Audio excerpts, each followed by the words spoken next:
Welcome to rhythm of learning. ഇന്ന് നമ്മൾ പഠിക്കുന്നത് ഇന്ത്യയുടെ വിദേശ നയം എന്ന് പറയുന്ന ഒരു ടോപ്പിക്കാണ്. അപ്പൊ സ്വാതന്ത്ര്യാനന്തര ഇന്ത്യ എന്ന് പറയുന്ന ആ ടോപ്പിക്കില് ഇന്ത്യയുടെ വിദേശ നയത്തെ കുറിച്ച് നമുക്ക് പഠിക്കാനുണ്ട്. അപ്പൊ ഇന്ത്യയുടെ വിദേശ നയം എന്ന് പറയുന്ന ടോപ്പിക്കില് ആഴം PSC ചോദിക്കുന്ന ആഴം മനസ്സിലാക്കി അതിനനുസരിച്ചിട്ടുള്ള കുറച്ച് ഭാഗങ്ങളാണ് നമ്മൾ, അതായത് വിദേശ നയം കുറച്ച് ഡീറ്റെയിൽഡ് ആയിട്ടുണ്ട്.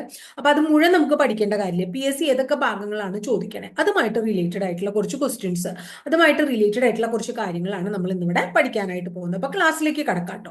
അപ്പൊ വിദേശ നയത്തെ കുറിച്ച് പഠിക്കുമ്പോൾ നമ്മൾ ആദ്യം തന്നെ UNO കുറിച്ച് പഠിക്കണം. അതായത് UNO ഇന്ത്യ അംഗമായ കാര്യത്തെ കുറിച്ച് നമ്മൾ തുടങ്ങണം. 1945 ഒക്ടോബർ 24-ന് നിലവിൽ വന്ന സംഘടനയാണ് UNO എന്ന് പറയുന്നത്. ലോക സമാധാനത്തിന് വേണ്ടി നിലവിൽ വന്നതാണ് യുണൈറ്റഡ് നേഷൻ ഓർഗനൈസേഷൻ അഥവാ ഐക്യരാഷ്ട്ര സംഘടന എന്ന് പറയുന്ന സംഘടന. ഇനി ഈ ഐക്യരാഷ്ട്ര സംഘടന നിലവിൽ വന്ന സമയത്ത് ഐക്യരാഷ്ട്ര സംഘടനയിൽ 50 അംഗങ്ങൾ ഉണ്ടായിരുന്നു. നിലവിൽ വന്നപ്പോൾ 50 അംഗങ്ങൾ ഉണ്ടായിരുന്നു. ആ 50 അംഗങ്ങളിൽ ഒരു അംഗമായിരുന്നു ഇന്ത്യ. അപ്പോ 1945 ജൂൺ 26-ന് തന്നെ ഇന്ത്യ ഇവിടെ അംഗമാവുകയാണ്, ഐക്യരാഷ്ട്ര സംഘടനയിലെ അംഗമാവുകയാണ്. അങ്ങനെ അംഗമായത് ഐക്യരാഷ്ട്ര സംഘടനയുടെ ഒരു കോൺഫറൻസ്, UNO രൂപീകരണവുമായി ബന്ധപ്പെട്ടിട്ടുള്ള ഒരു കോൺഫറൻസ് സാൻ ഫ്രാൻസിസ്കോ എന്ന് പറയുന്ന സ്ഥലത്ത് നടക്കുകയാണ്. അപ്പൊ ആ സ്ഥലത്ത് നടന്ന കോൺഫറൻസിൽ വെച്ച് 1945 ജൂൺ 26-ന് ഇന്ത്യ മെമ്പർ ആകുന്നു. ഇന്ത്യക്ക് വേണ്ടി മെമ്പർഷിപ്പ് സൈൻ ചെയ്തത് രാമസ്വാമി മുതലിയാർ എന്ന് പറയുന്ന വ്യക്തിയാണ്. അപ്പൊ ലോക സമാധാനത്തിനായി നിലവിൽ വന്ന ഐക്യരാഷ്ട്ര സംഘടനയിൽ 1945 ജൂൺ 26-ന് ഐക്യരാഷ്ട്ര സംഘടനയുടെ ആദ്യത്തെ 50 മെമ്പേഴ്സിൽ ഒരു മെമ്പറായി ഇന്ത്യ മെമ്പർഷിപ്പ് നേടുകയാണ്. ഇന്ത്യക്ക് വേണ്ടി മെമ്പർഷിപ്പ് സൈൻ ചെയ്യുന്നു രാമസ്വാമി മുതലിയാർ. ഈ ഐക്യരാഷ്ട്ര സംഘടനയെ കുറിച്ച് പറയുമ്പോൾ രണ്ട് ലേഡീസിനെയും കൂടെ നമ്മൾ ഓർക്കണം. ഒന്ന്, ഐക്യരാഷ്ട്ര സംഘടനയുടെ പ്രധാനപ്പെട്ട ഒരു ഘടകമാണ് UN general assembly. World parliament, ലോക പാർലമെന്റ് എന്നൊക്കെ അറിയപ്പെടുന്ന ഒരു ഘടകമാണ് UN ജനറൽ അസംബ്ലി. ആ UN ജനറൽ അസംബ്ലിയിൽ അംഗമായ UN ജനറൽ അസംബ്ലിയിൽ അധ്യക്ഷ പദവിയിലെത്തിയ ആദ്യ വനിത ഇന്ത്യക്കാരിയാണ്, വിജയലക്ഷ്മി പണ്ഡിറ്റ് ആണ്. അപ്പൊ UN ജനറൽ അസംബ്ലിയിൽ അധ്യക്ഷ പദവിയിലെത്തിയ ആദ്യ വനിത വിജയലക്ഷ്മി പണ്ഡിറ്റ്. ഇനി UNOക്ക് ധാരാളം അനുബന്ധ സംഘടനകളുണ്ട്. അങ്ങനെ UNOന്റെ അനുബന്ധ സംഘടനയിൽ പ്രധാനപ്പെട്ട ഒരു അനുബന്ധ സംഘടനയാണ് വേൾഡ് ഹെൽത്ത് ഓർഗനൈസേഷൻ അഥവാ ലോക ആരോഗ്യ സംഘടന. ഈ ലോകാരോഗ്യ സംഘടനയില് അധ്യക്ഷ പദവിയിലെത്തിയ ആദ്യ വനിത ആരാന്ന് ചോദിച്ചാൽ അവരും ഇന്ത്യക്കാരിയാണ്. അവർ രാജ്കുമാരി അമൃത് കൗൾ ആണ്. രാജ്കുമാരി അമൃത് കൗൾ. അപ്പൊ വിജയലക്ഷ്മി പണ്ഡിറ്റ് UN ജനറൽ അസംബ്ലിയിൽ അധ്യക്ഷ പദവിയിലെത്തിയ ആദ്യ വനിത, രാജ്കുമാരി അമൃത് കൗൾ UNOന്റെ അനുബന്ധ സംഘടനയായ ലോക ആരോഗ്യ സംഘടനയിൽ അധ്യക്ഷ പദവിയിലെത്തിയ ആദ്യ വനിത. അപ്പൊ ഇത്രയുമാണ് UNOയും ഇന്ത്യയുമായി ബന്ധപ്പെട്ടിട്ടുള്ള ഒന്ന് രണ്ട് കാര്യങ്ങൾ. ഇനി നമ്മൾ ഐക്യരാഷ്ട്ര സംഘടന പഠിക്കുമ്പോൾ UNO കുറിച്ച് ഡീറ്റെയിൽഡ് ആയിട്ട് പഠിക്കും. ഇവിടെ വിദേശ നയവുമായി ബന്ധപ്പെട്ടിട്ടുള്ള കാര്യങ്ങളിൽ ആ ടോപ്പിക് മാത്രമേ നമ്മൾ ഉൾക്കൊള്ളിക്കുന്നുള്ളൂ. അടുത്തത് നമ്മൾ ഇന്ത്യയുടെ വിദേശ നയത്തെ കുറിച്ചാ പഠിക്കണേ. അപ്പൊ വിദേശ നയത്തിന്റെ ശില്പി ആരാന്ന് ചോദിച്ചാൽ ഇന്ത്യൻ വിദേശ നയത്തിന്റെ ശില്പി എന്ന് വിളിക്കുന്നത് ജവഹർലാൽ നെഹ്റുവിനെയാണ്. ഇന്ത്യൻ വിദേശ നയത്തിന്റെ ശില്പി ജവഹർലാൽ നെഹ്റു ആണെങ്കിൽ ഇന്ത്യൻ വിദേശ നയത്തിന് അടിസ്ഥാനം എന്ത് എന്ന് ചോദിച്ചാൽ പഞ്ചശീല തത്വം പറയണം. ഇന്ത്യൻ വിദേശ നയത്തിന്റെ അടിസ്ഥാനം എന്താണ്? പഞ്ചശീല തത്വമാണ്. ഓർക്കുണ്ടോ ഇനി പഞ്ചശീല തത്വത്തെ കുറിച്ച്? ആരൊക്കെയാണ് പഞ്ചശീല തത്വങ്ങള് സൈൻ ചെയ്തത്? എപ്പോഴും പരീക്ഷയ്ക്ക് ചോദിക്കാറുണ്ട്, എന്നാ പഞ്ചശീല തത്വം സൈൻ ചെയ്തത്? 1954-ലാണ് സൈൻ ചെയ്തത്. ഏതൊക്കെ രാജ്യങ്ങൾ തമ്മിലാണ് സൈൻ ചെയ്തത്? ഇന്ത്യയും ചൈനയും തമ്മിലാണ് സൈൻ ചെയ്തത്. ആരൊക്കെ തമ്മിലാണ് സൈൻ ചെയ്തത്? ഇന്ത്യയുടെ പ്രധാനമന്ത്രിയും ചൈനീസ് പ്രധാനമന്ത്രിയായി ചൗ എൻ ലായും. അപ്പൊ നെഹ്റുവും ചൗ എൻ ലായുമാണ് ഇന്ത്യയും ചൈനയും നെഹ്റുവും ചൗ എൻ ലായും ചേർന്ന് സൈൻ ചെയ്തിട്ടുള്ള ഒരു എഗ്രിമെന്റ് ആണ് പഞ്ചശീല തത്വം. സൈൻ ചെയ്തത് 1954.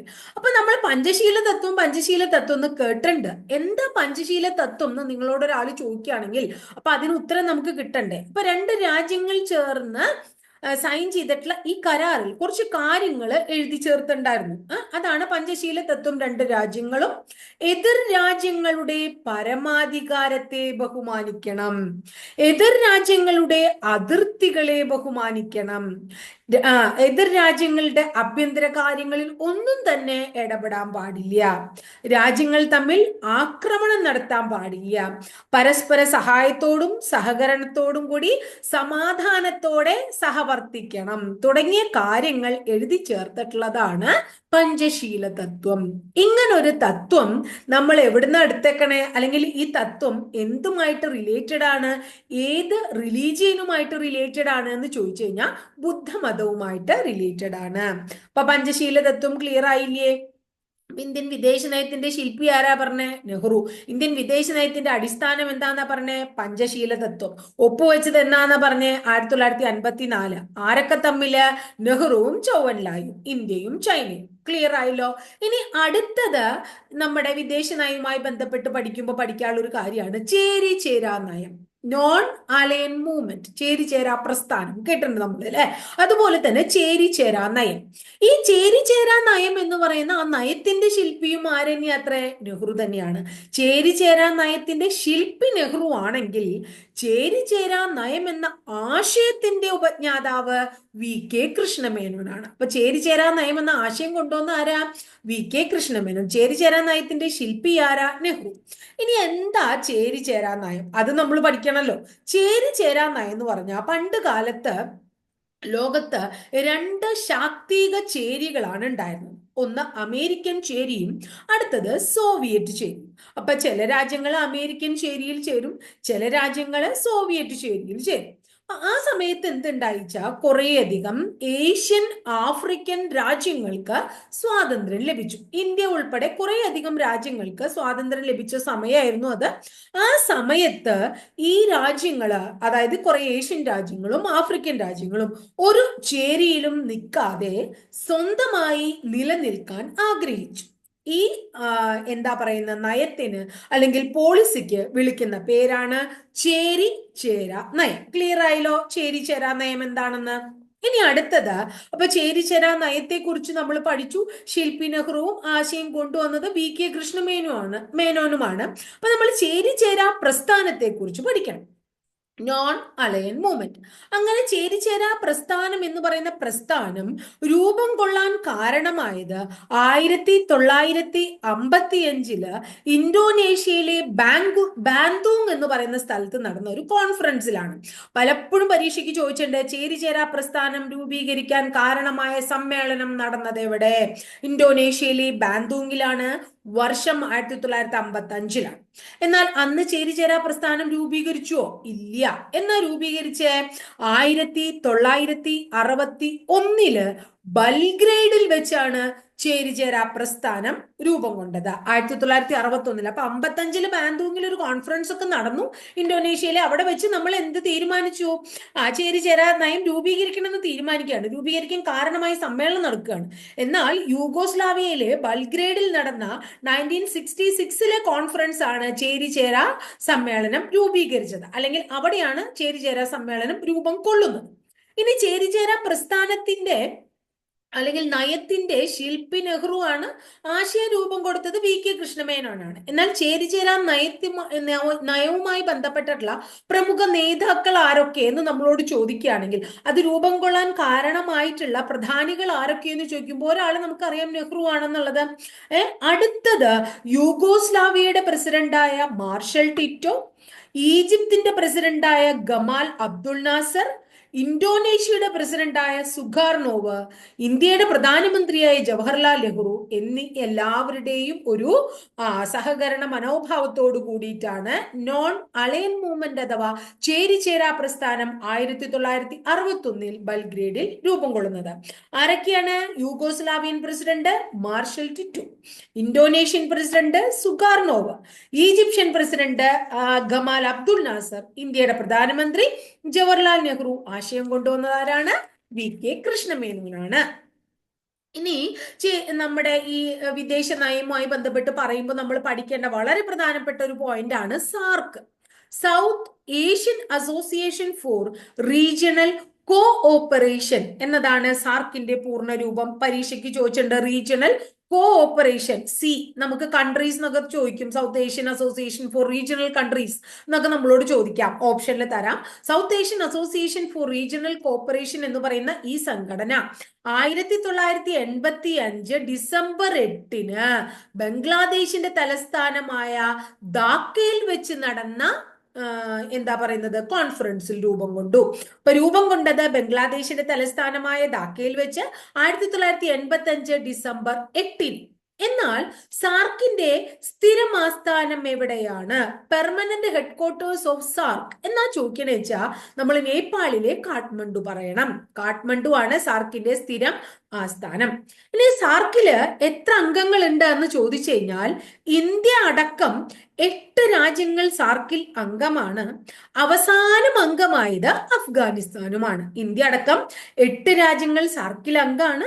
അവസാന രാജ്യം അഫ്ഗാനിസ്ഥാനാണ്.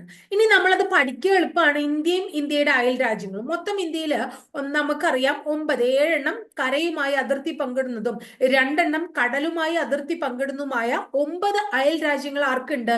ഇന്ത്യയിലുണ്ട്. അതില് ചൈനയും മ്യാൻമാറും മാറ്റി നിർത്തിയാൽ ബാക്കി എല്ലാ അയൽ രാജ്യങ്ങളും കൂടിയിട്ടുള്ളതാണ് സാർക്ക്. അപ്പോ ഇന്ത്യയുണ്ട്, പാകിസ്ഥാൻ, അഫ്ഗാനിസ്ഥാൻ, നേപ്പാൾ, ഭൂട്ടാൻ, ബംഗ്ലാദേശ്, മാലിദ്വീപ്, ശ്രീലങ്ക, അങ്ങനെ ഇന്ത്യയും ഇന്ത്യയുടെ അയൽ രാജ്യങ്ങൾ 2 അയൽ രാജ്യങ്ങൾ ഒഴികെ ബാക്കിയുള്ള അയൽ രാജ്യങ്ങളും ചേർന്നതാണ് സാർക്ക് എന്ന് പറയുന്ന സംഘടന. ക്ലിയർ ആയല്ലോ? ഇതുപോലെ തന്നെ നമുക്ക് പഠിക്കാനുള്ള അടുത്തൊരു പോയിന്റ് ആണ് ASEAN. ASEAN, association of south east Asian nation. Association of south east Asian nation 1967 August 8 Bangkok എന്ന് പറയുന്ന സ്ഥലത്ത് വെച്ചാണ് ASEAN രൂപീകരിക്കുന്നത് എന്ന് ഓർക്കണം. എവിടെയാണ്? 1967 ഓഗസ്റ്റ് 8 ബാങ്കോക്കിൽ ചേർന്ന ഒരു സമ്മേളനത്തിൽ വെച്ച് ASEAN രൂപീകരിക്കുന്നു. ASEANിൽ 10 അംഗങ്ങളാണുള്ളത് എന്ന് ഓർക്കാം. ASEANില് 10 അംഗങ്ങളാണുള്ളത്. അതിൽ പ്രധാനപ്പെട്ട 1-2 അംഗങ്ങളെ നമ്മൾ ഓർക്കണം. ഒന്ന് സിംഗപ്പൂര്, അടുത്ത് തായ്ലൻഡ്, ഫിലിപ്പൈൻസ്, വിയറ്റ്നാം, കംബോഡിയ. ഇതൊക്കെ ചോദിച്ചിട്ടുള്ള ചോദ്യങ്ങളാണ്. Singapore, Thailand, Philippines, Vietnam, Cambodia അവരൊക്കെ പ്രശസ്തമായിട്ടുള്ള ASEANിലെ അംഗങ്ങളാണെന്ന് ഓർക്കുക കേട്ടോ. അടുത്തത് 2 കരാറും കൂടി നമ്മൾ ഇന്ത്യൻ വിദേശ നയത്തിന്റെ ഭാഗമായിട്ട് പഠിക്കാണ്ട്. ഒന്ന് താഷ്കന്റ് കരാറാണ്. എന്താ അറിയാം നമുക്ക്? 1965 ഒരു ഇന്ത്യ പാക് വാർ നടക്കുകയാണ് അല്ലെ. ഇന്ത്യയും പാകിസ്ഥാനും തമ്മിൽ ഒരു യുദ്ധം നടക്കുകയാണ് 1965. ഒരു യുദ്ധം നടക്കുമ്പോൾ ആ യുദ്ധം അവസാനിക്കാൻ ഒരു സമാധാന കരാർ ആവശ്യമാണ്. അങ്ങനെ ഒരു സമാധാന ഉടമ്പടി 1966 ജനുവരി 10 ആ ഒരു ഉടമ്പടി കൊണ്ടുവരികയാണ്.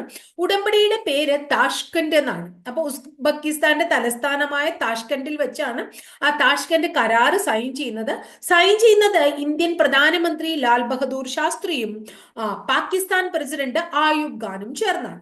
അങ്ങനെ ജനുവരി 10 66 ജനുവരി 10 താഷ്കന്റ് കരാർ ഒപ്പിടാണ്. ആ താഷ്കന്റ് കരാറിനെ വിശേഷിപ്പിക്കുന്ന ഒരു കൊച്ചുകുരുവിയുടെ അവസാന വിജയം എന്നാണ്. ഒരു കൊച്ചുകുരുവിയുടെ അവസാന വിജയം. കാരണം താഷ്കന്റ് കരാർ ജനുവരി 10 ഒപ്പിട്ട് ജനുവരി 11 അങ്ങനെ വിദേശത്ത് വെച്ച് മരണമടയാണ് ആര്? നമ്മുടെ ഇന്ത്യയുടെ പ്രധാനമന്ത്രി ലാൽ ബഹദൂർ ശാസ്ത്രി. അങ്ങനെ വിദേശത്ത് വെച്ച് മരണമടയുന്ന ആദ്യ ഇന്ത്യൻ പ്രധാനമന്ത്രി എന്ന് പറയുന്ന ആ ഒരു വിശേഷണം കൂടെ നമുക്ക് ലാൽ ബഹദൂർ ശാസ്ത്രിക്ക് ഉണ്ട്. പരീക്ഷയ്ക്ക് ചോദിച്ചിട്ടുണ്ട്. അത് ഓർത്തു വയ്ക്കുക. അടുത്തത് നമ്മൾ പഠിക്കാനുള്ള വേറൊരു കരാറാണ് 1972 സിംല അഗ്രിമെന്റ് അല്ലെങ്കിൽ 1972 സിംല കരാർ. എന്താണ്? 71 വീണ്ടും ഇന്ത്യയും പാകിസ്ഥാനും തമ്മിൽ ഒരു യുദ്ധം നടക്കുകയാണ്. അങ്ങനെ 72 സമാധാന കരാർ സിംല കരാർ സൈൻ ചെയ്യുന്നു. ഇന്ദിരാഗാന്ധിയും സുൾഫിക്കർ അലി ഭൂട്ടോയും തമ്മിലാണ് സിംല കരാർ. ഇന്ദിരാഗാന്ധിയും സുൾഫിക്കർ അലി ഭൂട്ടോയും തമ്മിൽ. അപ്പൊ ഇത്രയാണ് നമ്മള് കരാർ. അപ്പൊ സിംല കരാറ്, അതുപോലെ തന്നെ താഷ്കന്റ് കരാർ. താഷ്കന്റ് കരാറ് ആരാണ്? ലാൽ ബഹദൂർ ശാസ്ത്രിയും ആയൂബ് ഖാനും ആണെങ്കിൽ സിംല കരാറ് ഇന്ദിരാഗാന്ധിയും സുൾഫിക്കർ അലി ഭൂട്ടോയും തമ്മിലാണ്. അപ്പൊ ഇത്തരം കാര്യങ്ങളാണ് നമ്മൾ ഇന്ത്യയുടെ വിദേശ നയവുമായി ബന്ധപ്പെട്ട് സാധാരണ രീതിയിൽ പരീക്ഷയ്ക്ക് ചോദിക്കാറുള്ള പ്രധാനപ്പെട്ട കാര്യങ്ങൾ. ഇത്ര മാത്രമാണ് കേട്ടോ. അപ്പൊ പരീക്ഷയ്ക്ക് ചോദിക്കാറുള്ള ഭാഗങ്ങൾ ഉൾപ്പെടുത്തിക്കൊണ്ട് ഫോറിൻ പോളിസി ഓഫ് ഇന്ത്യ എന്ന് പറയുന്ന നമ്മുടെ ഇന്ത്യ ആഫ്റ്റർ ഇൻഡിപെൻഡൻസ് എന്ന് പറയുന്ന ഭാഗത്തെ ഒരു ചെറിയ topic foreign policy of India നമ്മൾ ഇന്നിവിടെ തീർക്കുകയാണ്. അപ്പൊ അടുത്ത ദിവസം ഇതുപോലെ തന്നെ വളരെ വ്യത്യസ്തമായ ക്ലാസ്സുമായിട്ട് നമുക്ക് വീണ്ടും കാണാം. അതിനു മുമ്പ് ക്ലാസ് ഇഷ്ടമായിച്ചാൽ തീർച്ചയായിട്ടും ഒന്ന് ലൈക്ക് ചെയ്യണം. അതുപോലെ തന്നെ ഇഷ്ടപ്പെട്ട ക്ലാസ് കൂട്ടുകാർക്കൊന്ന് ഷെയർ ചെയ്ത് കൊടുക്കുക. ആദ്യമായിട്ട് ചാനൽ കാണുന്ന കുട്ടികൾ ചാനൽ സബ്സ്ക്രൈബ് ചെയ്യുക. സബ്സ്ക്രൈബ് ചെയ്യുന്നതോടൊപ്പം ബെൽ ബട്ടൺ കൂടി ക്ലിക്ക് ചെയ്യുമ്പോൾ ഞാൻ ഓരോ ദിവസം അപ്ലോഡ് ചെയ്യുന്ന വീഡിയോസ് നിങ്ങൾക്ക് നോട്ടിഫിക്കേഷൻ ആയിട്ട് ലഭിക്കുകയും ചെയ്യും. അപ്പൊ അടുത്ത ദിവസം വളരെ നല്ലൊരു ടോപ്പിക്കുമായി നമുക്ക് വീണ്ടും കാണാം കേട്ടോ.